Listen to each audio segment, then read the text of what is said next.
Hello everyone, this is Shannon Henry, and this is my presentation on HTTPS and AppArmor for ISA 4220 System Security 2 in the fall of 2019.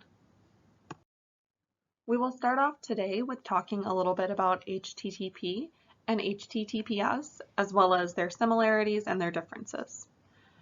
HTTP is the Hypertext Transfer Protocol, which is the protocol that is used by the World Wide Web that defines how messages are formatted and transmitted over the internet. Information sent through HTTP is not very secure because it's sent in plain text. Plain text just means that it would be really easy to read because the information is not encrypted or changed at all. So as the information is being transmitted, anybody could really see it. This is obviously not an ideal transfer protocol for secure information such as payment card information or personally identifiable information. This is where HTTPS comes into play. HTTPS is the Secure Hypertext Transfer Protocol. It is the same as HTTP, except that it is just more secure. All information sent this way is encrypted, which is what makes it secure. It's encrypted in two different ways. It used to be encrypted using SSL. SSL is the Secure Sockets Layer, and it was the first encryption protocol that was created in 1995. Now it's encrypted using TLS, which is the industry standard.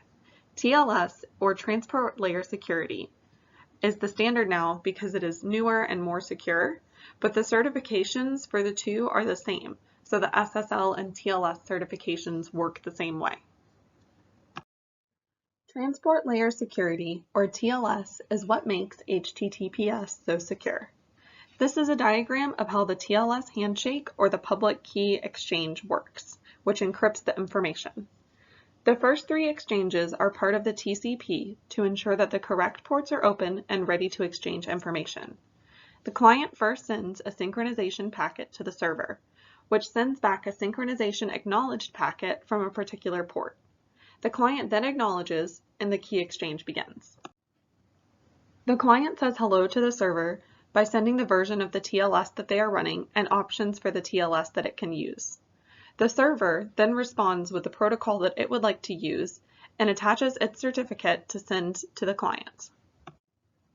This TLS or SSL certificate is what the client needs to ensure that they are on a valid and secure site. If the server needs a certificate from the client, it will also send a request for that here. Once both sides have verified that they are who they say they are, the client initiates either the RSA or the Diffie-Hellman key exchange. This exchange is used to create a symmetric key. The server will then process this and verify the integrity of the message and returns an encrypted finished message back to the client. The client then decrypts this message with the key and ensures the integrity of the data sent. If everything looks good to the client, the secure tunnel will be established and secure information can now be sent back and forth without worry. In this class, we will be using two HTTPS servers, one for Linux, which is the Apache server, and for the Windows, it will be the IIS. Here are some hardening recommendations for both of those servers. We'll start with the Apache server. Disabling trace will prevent hackers from being able to look at cookie information on the server. So that's an important step to take. Then disabling the signature will not allow people to see which Apache version the server is running. This is important because if the version number is readily available, a potential hacker could exploit known vulnerabilities for that specific version.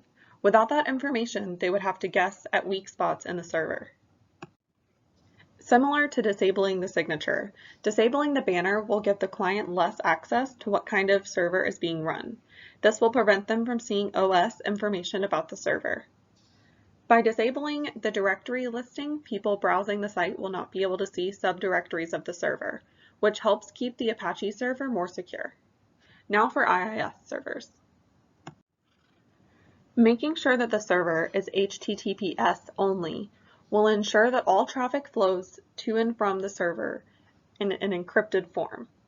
Implementing HTTP Strict Transport Security, or HSTS, makes it so that once the server has been to a site that is secure HTTP, it will never downgrade to HTTP on that site. It will always go to the secure HTTP.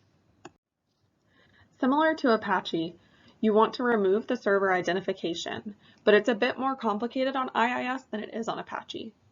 Microsoft tries to publish powered by ASP.NET, which would allow everyone to know what kind of HTTPS server is being ran. But this is prevented by removing the server response header in the IIS application. Finally, using Microsoft guidance, we can prevent clickjacking. Clickjacking is how attackers steal information by making it seem like the client's information is being input into the server's credential boxes, but they are actually going into an embedded frame, which the hackers can then use to steal those credentials. These are some general recommendations to make the TLS more secure, and they stand for both IIS and Apache. To make HTTPS more secure, the TLS that encrypts the information needs to be more secure.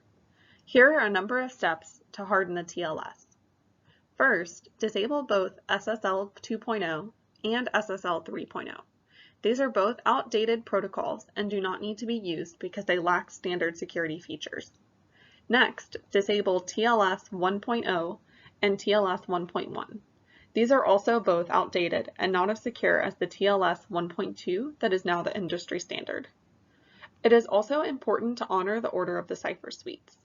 As you can see in the chart on the right, there is an order of cipher suites starting with the best key exchange algorithm.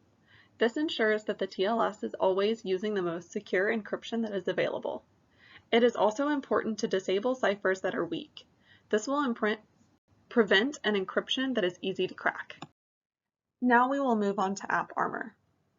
AppArmor is a mandatory access control system, and it comes installed by default in Ubuntu. A mandatory access control is a security strategy which is defined by a system administrator. MAC, or mandatory access control, restricts the ability of data users to allow access to a resource. Typically, this type of control is enforced by the operating system, specifically the kernel. It confines each program to a limited set of resources. By restricting each program's resources, it can ensure that if a hacker were to gain access to an application on the system, that they would not be able to destroy the entire system, only the application itself, because they could not access the rest of the system. AppArmor works at the kernel level and loads up at boot with the operating system. It works through profiles. These profiles are rule sets for what each application or program can and cannot do. Profiles are built on each application, which allows the administrator to control access for each individual application. For instance, a PDF reader will not need administrative privileges or much access at all to be able to function, so it will be assigned some of the lowest level of access. There are two modes that AppArmor can run in: complain mode and enforce mode.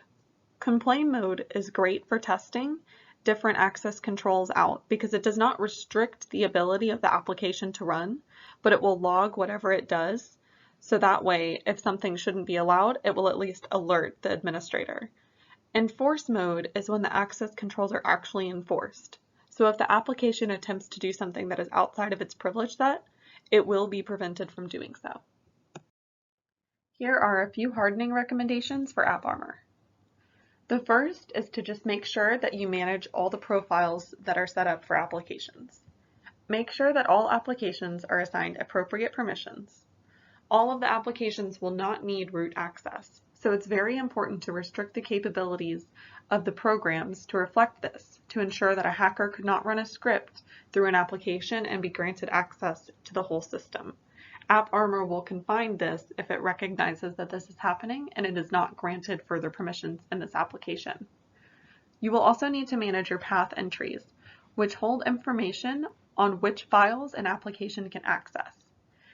The capability entries are also going to need to be managed, and these determine which privileges a confined process can use. Make sure to reload the profiles after they are edited so that the changes will be enforced. Since there are two modes in AppArmor, complain and enforce modes, as we discussed in the last slide, It's important to use them appropriately. Complain mode is great to use when you're testing. You will be notified in complain mode when an application attempts to violate its privileges, but they will be allowed to do so. Doing this will allow the system administrator to see what changes need to be made to secure the system better. Once the changes are made and the profile is secure, the changes should be set to enforce mode for that profile. This step is crucial because if it's not in enforce mode, the AppArmor will not prevent any unauthorized access. You can still monitor what attempts the application has made outside of the confines of its privileges once it's in enforce mode, but it will stop these attempts before they occur. The information on the attempts made outside of the confines of the privileges will be available in the system audit logs. So it's very important for the system administrator to use the audit logs to determine what access they need to add or remove and monitor them regularly so that they can view and see what activity is going on. These can be viewed using the sudo aa-logprof command. Here are my works cited. Thanks for watching, and I'll see you next time.